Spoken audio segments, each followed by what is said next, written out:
Hello, everyone, and welcome to For the World. This week is the Spanish Grand Prix, and in honor of that race, we wanted to do a bit of a spotlight on the track because ever since the early 2000s, Barcelona-Catalunya has been the frontrunner in terms of circuit sustainability on the F1 calendar.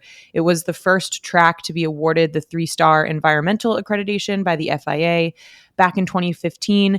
And we also have a big Spanish presence on the grid with Carlos Sainz, Fernando Alonso, as well as many famous Spanish drivers throughout history and across motorsport series like Marta Garcia. It was announced that Madrid will be hosting a Grand Prix in 2026 and beyond, which calls into question the future of the Barcelona Grand Prix and the Barcelona circuit in terms of F1. But regardless, there's lots to learn from the Barcelona circuit when it comes to hosting a sustainable event. So can't wait to dive in. I'm Tiggy. I'm Chessa. And I'm Fiona. Okay, so let's start with a concept that's important to sort of set the scene in Spain: sustainable tourism. Tourism, like many other countries in Europe, it's essential to Spain's economy. Over 85 million tourists traveled to Spain just last year, so making it the world's second highest international tourist destination behind France. And the GP does play a large role in that number. It attracted over 280,000 people to the race in 2023. And the Catalonia region in particular is a major draw because of its natural beauty and coastlines and vibrant cities like Barcelona, but also a booming sports scene, which really plays a hand in supporting local economies. For example, FC Barcelona alone contributes over $1 billion to Barcelona's GDP, which is nuts, and close to 20,000 jobs in the region. And of course, race weekends for Formula One and MotoGP aren't that big, but they're still key contributors. But most importantly, Catalonia is really known for its environmentally friendly tourism, and Spain as a nation is a global leader in renewable energy usage and has made significant progress on reducing its emissions. Yeah, it's definitely doing a really good job, but the sort of sadder side of that story is that a big reason that Catalonia is so focused on sustainable tourism is that climate change is already being felt quite strongly in northeastern Spain. Like many other places, heat is a big factor. The number of days above 99 degrees Fahrenheit or 37 degrees Celsius is expected to double by 2050 in the region. Wow. But the main issue facing Catalonia is water. Because of the heat and the water issues, it's predicted to take a big chunk out of the tourism that supports Barcelona and the surrounding area. So we wanted to give a little bit of background on the water issue before we dive into the circuit's sustainability practices and why that's so important for the region. So while Barcelona has an intricate network of climate relief shelters and really strong sustainability policies, the city is really actively facing a water emergency, and it's contending with a record-setting drought. So according to NASA's Earth Observatory, 2023 was the second driest year in Catalonia on a record that goes back 110 years, second only to, depressingly, 2022. So as a result, in the region, it's reliant on rain-fed reservoirs, and it's in a really fragile place right now and was under intense water restrictions until pretty recently. So late spring rains did sort of play a hand in boosting Catalonia's reservoirs, and for the most part, water restrictions have eased for now, but the dry season in Catalonia is still to come. And the big concern today is the millions of tourists that will flock to Spain this summer and during the dry season, because tourists and hotels have historically used up a lion's share of water in the region. And a 110-year drought isn't really something that you get over overnight. But on sort of the more positive side, there was a great article in Reuters a couple weeks ago about how Barcelona is striking this delicate balance between having tourists enjoy the incredible things it has to offer, but also having visitors understand the seriousness of the situation so the city can better help manage water equity for locals. And according to that story, most tourists actually didn't know about the drought until they actually got to the city and saw the billboards that the local groups and the city had put up. But once folks knew, many of them wanted to help and do their part to conserve water. And I'd encourage folks heading to the Grand Prix to challenge themselves to do the same. So shorter showers, y'all. Short showers, please. So with that backdrop, it's definitely not surprising that the circuit has sustainability top of mind. Like we mentioned, the track has been FIA 3-star accredited since 2015. So we wanted to walk through some of its efforts to reduce emissions, minimize waste, improve biodiversity, and also support social causes and accessibility that are so key to sustainability in hopes that other circuits can and will follow suit. So the circuit frames its initiatives around what it calls the three C's: conscience, commitment, and coherence, which not only inform the sustainability measures it undergoes, but also the education it provides for visitors at the track. And there are some really cool educational aspects to being at the Barcelona GP, which we'll get into. But importantly, all of its efforts also are guided by the UN's Sustainable Development Goals framework, which is incredibly important. So the first piece of all of this is the actual track itself. So the Circuit de Barcelona-Catalunya has worked very hard with its partners to make improvements on emission and waste reduction, which are key in sustainable venue management. So when we talk about sports venues, the biggest piece of the sustainability puzzle is the venue's facilities, and then of course their associated emissions, their waste, and their pollutants. And this essentially covers the physical area of the track, its buildings, whatever is powering the buildings, and things like LED screens and lights, which you might not even, maybe you would think about LED lights, but the LED screen things is really important, as well as the physical impacts the track may have on the surrounding community and biodiversity. So managing it all takes an army of staff, volunteers, suppliers, contractors, and utilities, and has a lot of people involved just to make it happen. Yeah, for sure. And what is great is that the circuit's buildings and paddock have run on certified 100% renewable electricity since 2017, but Wow. it does use generators to power whatever can't be covered by renewable electricity. The circuit is also linked up, this is a favorite fact of mine, with all the sustainable mobility solutions and public transportation systems to help fans and teams reduce their emissions on their way to and from and also around the circuit. And public transportation really is the best and easiest way to get to the track, which is definitely not true for a lot of circuits on the F1 Yeah, calendar. where So, you're sitting in a car for like 2 hours guzzling gas in traffic. yeah, Also, public transport is cheaper. So it's exactly. definitely easy on your wallet. So you have Win, more win, money win. for snacks. Yes. And they also have a set of solar powered electric vehicle chargers on site, as well as measures to minimize noise from events from reaching the surrounding community. So, all these actions help reduce the circuit's carbon footprint and pollution potential. And when it comes to waste reduction, the other really key piece for venue management, the circuit has a robust network of water refilling stations, and it also distributes reusable cups at all of its bars and catering locations, which really helps to reduce single use plastics and other single use materials. But a key part of any waste disposal program is correct waste segregation. So, trash, recyclables, and organics all go to the right place. And one thing listeners can do if they really want to play a part in helping the race run sustainably is make sure that the waste you have, so your bottles, your bags, your food, and your cups, are all going in the correct receptacles. And if you don't know where things are supposed to go, don't be afraid to ask.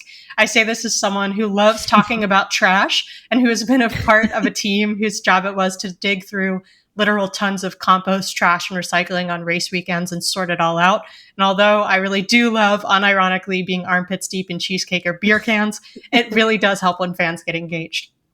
Yeah, that's so Totally. huge. I was actually at a sports game last night and they were giving everyone cups for their drinks, these like heavy plastic like mason jars. And so I had a drink and I went to get another one thinking we could refill it. And they were like, no, you have to throw it away or bring it home. Like we have to give you a new heavy plastic glass every time. And I was like, you've got to be kidding me. This is the dumbest thing ever. So unnecessary. Yeah. And speaking of cheesecake, Fiona, so let's talk about the circuit's catering for this track. It's grounded in what we call the kilometer zero gastronomy, which is so cool. So it means that the track prioritizes working with suppliers locally whose products come within 100 kilometers. So the KM0 and slow food movements are taken very seriously in Spain and throughout Europe as well. And the circuit really takes this on with pride because KM0 helps not only support local agriculture and artisans, but it reduces food transport related carbon emissions as well. And if food is partially consumed or no longer edible, it can be disposed of as organics waste, which will be composted or transformed into biogas by the city, which is really cool. Something that I feel like we don't have here in the States. And the circuit also has a big food donation program, which is so important. So surplus food from teams and kitchens, and there's always a lot of it. The teams have massive catering situations. That's all collected and distributed to a local soup kitchen, El Chipre Foundation. And for the educational pieces that we were talking about, the circuit also conducts educational activations about food waste and recycling to let fans know what's going on, what's up. And in past years at Grand Prix, they had sustainability information stands called meeting points around the track. That's So so definitely cool. keep an eye out for those this year too. So much of this is just education, I feel Yeah. like. So investing in that is a really smart way for the circuit to do that. But out of all of the things that the circuit does, we think its commitment to biodiversity really makes it stand out, especially given the track's locality in northeastern Spain. The track has more than 25 hectares of green areas, including the educational crater forest. So, starting a few years back, the circuit began a project to improve the health of its forest in partnership with Social Forest, which is a group that delivers agroforestry training to young people and others facing social exclusion. And this, in part, helped turn the circuit's unmanaged green spaces into healthy areas that are closely monitored for the well being Wow. of trees, other local species, all the things that are important for biodiversity. So, the educational crater forest at the track is still thriving today. So, definitely take a little hike if you're there, snap some photos, tag us. There should be some cool paths, an insect hotel, and educational posters to check out. So, it's I kind of feel like like Seb Vettel's Vettel's. got to get over to the Yeah. Insect Hotel. Seb Vettel's B Hotel is thriving in Suzuka, but also thriving in a different form in Barcelona. They should make a little resort. Yeah, I love that. It was great because Mark Marquez, who's the FIM's environmental representative, sort of did a cute little ceremony a few years ago inaugurating the Insect Hotel. So it was great to see another short king standing up for environmental sustainability. But because, again, all of this work in sustainability at the circuit is grounded in the UN Sustainable Development Goals, the circuit recognizes that most sustainability solutions are intersectional. So, meaning they're intertwined closely with social and accessibility solutions. So many of the initiatives on the track are designed to jointly forward sustainability and social impact. For example, the circuit works with several nonprofits and companies to conduct sustainable facilities management and ways that provide those facing social exclusion with meaningful training and work. The circuit also contributes to the health and vibrancy of its surrounding communities. It carefully monitors noise production during race weekend events, and the venue routinely hosts charity events and school visits in addition to opening up the track for local cyclists. And that's a really important thing, that the circuit doesn't just lie dormant. It has stuff going on all year round. And the circuit is also working to improve accessibility for wheelchair users and folks with reduced mobility by expanding accessibility features across Grandstand G, the control tower, the paddock, and of course, the restrooms all around the facilities. Yeah, we talk about that a lot, especially with Extreme E and how focused they are on sort of their legacy projects in the communities that they're in and beyond. But I think that's just such a big part of being a sustainable venue is you're not just doing your thing for one weekend out of the year. You're thinking about how you fit into the community and how you can help and what you can do to serve those who live in the area kind of all year round. So, I feel like we talked a lot about that with Pilar Harris when we yeah. had the conversation ahead of the Vegas GP, because that was one of the biggest things that people were talking about leading up to the GP was sort of just like the destruction to the local people and environment and things like that. And Pilar had a lot of really interesting things to say about how the whole GP was designed to try to help to give back, and they have really interesting sustainability solutions as well, because Vegas also has some water issues. So definitely go back and listen to that one if you're interested in things like this. And if you For think sure. about the situationality of most sporting venues, usually if you dig into the history a little bit, there's very much a history of moving people and thriving communities out of the way to be able to build Yeah. these facilities and make them possible. And usually those communities are low income or communities of color. So really paying attention to the impact that you have where you are situated and placed to make these events happen is so, so important. And so it's really strong that the whole track and the circuit system in Barcelona is being really cognizant of these issues. Exactly. Totally. And all of this honestly just scratches the surface of what it takes to make a circuit go green. There is so much more, and there's no perfect track or perfect circuit, but hopefully we just wanted to recognize some of the hard work that the circuit is doing to make its operations more sustainable, and make fans and, teams and drivers alike aware of these programs.